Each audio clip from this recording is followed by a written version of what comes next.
عدم اعتماد کی قیمت۔ تحریک عدم اعتماد کے نتائج تین صورتوں میں سامنے آ سکتے ہیں، یا تو عدم اعتماد کا ووٹ کامیاب ہوگا یا ناکام، یا پھر یہ عمل ہی سوالیہ نشان بن کر رہ جائے گا۔ ہمارے وزیر اعظم اور ان کے معاونین کی اب تک کی تقریریں اور رد عمل اس بات کی طرف اشارہ کرتا ہے کہ وہ نہ تو اعتماد کی پوزیشن میں ہے اور نہ ہی مضبوط پوزیشن میں۔ گزشتہ روز ہی وفاقی وزیر اطلاعات فواد چودھری کا بیان سامنے آیا ہے کہ اگر اپوزیشن اعتماد کا ووٹ واپس لیتی ہے تو حکومت بھی مفاہمت کی طرف آ سکتی ہے۔ عمران خان جانتے ہیں کہ ان سے اختلاف رکھنے والے بھی پارٹی میں موجود ہیں، اور وہ یہ بھی جانتے ہیں کہ ان کے سب سے بڑے اتحادیوں نے بھی ان کے ساتھ کھڑے ہونے کی کوئی ضمانت نہیں دی۔ اگر عمران خان واقعی پر اعتماد ہوتے تو اب تک یہ خاک چھان لی جاتی اور عدم اعتماد کا ووٹ بھگتا لیا گیا ہوتا۔ وہ پہلے کسی ایسی جنگ سے پیچھے نہیں ہٹے جس کے بارے میں انہیں یقین تھا کہ وہ جیت جائیں گے۔ سینٹ کے چیئرمین کا عدم اعتماد کا ووٹ یاد ہے۔ حکومت کی موجودہ حکمت عملی اس عمل پر سوالیہ نشان اٹھانے یا اسے تاخیر کا شکار کرنا نظر آتی ہے۔ اگر عدم اعتماد ہو جاتا ہے تو حکومت اسے جیتنے کے تمام ممکن جتن کرے گی، اور اگر ہار بھی گئی تو نتائج کو قبول کرنے سے احتراز کے طریقے تلاش کرے گی۔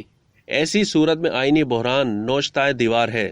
حکومت کوشش کرے گی کہ اس عمل کو زیادہ سے زیادہ تر مؤخر کیا جائے اور اس دوران اپنے اتحادیوں اور ناقدین کو ساتھ لے کر چلنے کی کوشش کی جائے۔ تاہم کیونکہ ووٹ کو ایک مقررہ مدت کے اندر پارلیمنٹ میں جانا ہوتا ہے، اگر حکومت عدم اعتماد جیت جاتی ہے، چاہے وہ کسی بھی قیمت پر جیتتی ہے، تو حکومت نے پہلے ہی اپنے عزائم سے آگاہ کر دیا ہے کہ وہ انتقام لینے کی کوشش کرے گی۔ اگر پیکا آرڈیننس میں ہونے والی ترمیم آنے والے دنوں میں ہونے والی چیزوں کا کوئی ٹریلر تھا، تو آنے والے دنوں میں کچھ بھی اچھا نہیں ہونے جا رہا۔ اس لیے عدم اعتماد میں حکومت کی جیت کی صورت میں بھی ملک جمہوریت، صحافت اور آزادی اظہار رائے کے لیے ایک نیا خطرناک موڑ آ سکتا ہے۔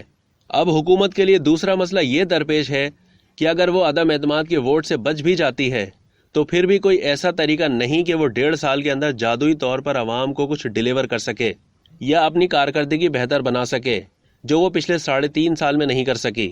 وہ صرف اپوزیشن کو نیست و نابود کرنے کی کوشش کرے گی، یا شہباز شریف کے الفاظ میں وہ اپوزیشن کو دیوار میں چنوا دیں گے۔ لیکن طاقتور حلقوں کے تعاون کے بغیر یہ اتنا آسان نہیں ہوگا جتنا پہلے تھا، اس لیے چیزیں پہلے سے کہیں زیادہ غیر مستحکم ہوں گی۔ لیکن اگر عمران خان ہار جاتے ہیں تو کیا ہوگا؟ وزیر اعظم کے ارادے صاف دکھائی دے رہے ہیں۔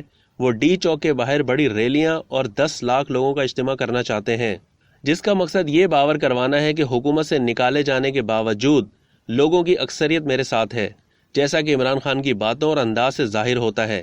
اگر وہ پرامن طریقے سے نہ جانے کا انتخاب کرتے ہیں اور اقتدار کی پرامن منتقلی نہیں ہوتی تو یہ صورتحال آئینی بحران کا باعث بن سکتی ہے، جو پہلے سے ہی کمزور جمہوری عمل کو مزید کمزور بنا اور پٹری سے اتار دے گا، بالکل ویسے ہی جیسے ڈونلڈ ٹرمپ نے 2020 کا الیکشن ہارنے کے بعد جنوری 2021 میں کرنے کی کوشش کی تھی۔ وہ وقت امریکی جمہوری تاریخ کا سیاہ ترین دور تھا، اور یہ ہمارے لیے بھی ایک ایسا ہی وقت ثابت ہو سکتا ہے۔ گزشتہ ایک دہائی کے دوران پاکستان میں جمہوری طاقت میں پہلے ہی کمی آئی ہے، اور اس سے معاملات مزید خراب ہوں گے۔ دوسری طرف پرامن طریقے سے اقتدار چھوڑنے کا کریڈٹ وزیر اعظم گیلانی اور نواز شریف دونوں کو جانا چاہیے۔ اسی طرح اگر اسپیکر قومی اسمبلی پی ٹی آئی کے اراکین کے ووٹوں کی گنتی نہ کرنے کا انتخاب کرتے ہیں، جیسا کہ وفاقی وزراء کی طرف سے اشارہ دیا گیا ہے، تو یہ عدالتوں میں طویل لڑائی لڑنے کا باعث بنے گا اور بصورت دیگر جمہوری عمل کو ایک بار پھر کمزور کر دے گا۔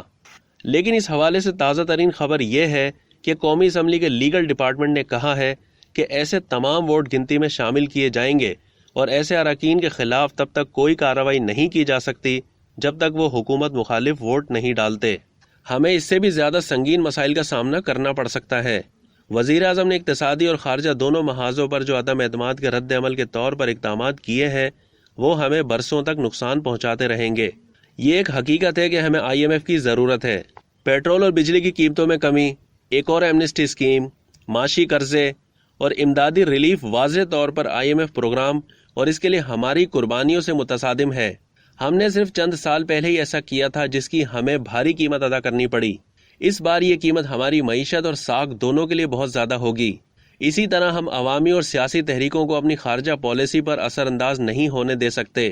عوامی جلسوں میں مغرب مخالف بیان دے کر عوام میں پہلے سے موجود منفی جذبات کو اپنے حق میں استعمال کرنا خارجہ پالیسی کے اصولوں کے خلاف ہے۔ جمہوری دنیا میں عمومی طور پر عدم اعتماد کے ووٹ کی قیمت حکومت اور وزیر اعظم کو اقتدار سے محرومیت کی شکل میں چکانا پڑتی ہے۔ لیکن یہاں لگتا ہے کہ حکومت اور وزیر اعظم کی وجہ سے ہم سب کو جمہوری عدم استحکام، کمزور معیشت اور ناقص خارجہ پالیسی کی صورت میں یہ بھاری قیمت چکانا پڑے گی، جس پر حکومت اور وزیر اعظم کا بہت شکریہ۔ اب تک کے لیے اتنا ہی۔ مزید معلومات کے لیے ڈیلی جنگ کے یوٹیوب چینل کو سبسکرائب کرنا نہ بھولیے اور فیس بک کے پیج کو بھی لائک کرنا نہ بھولیے۔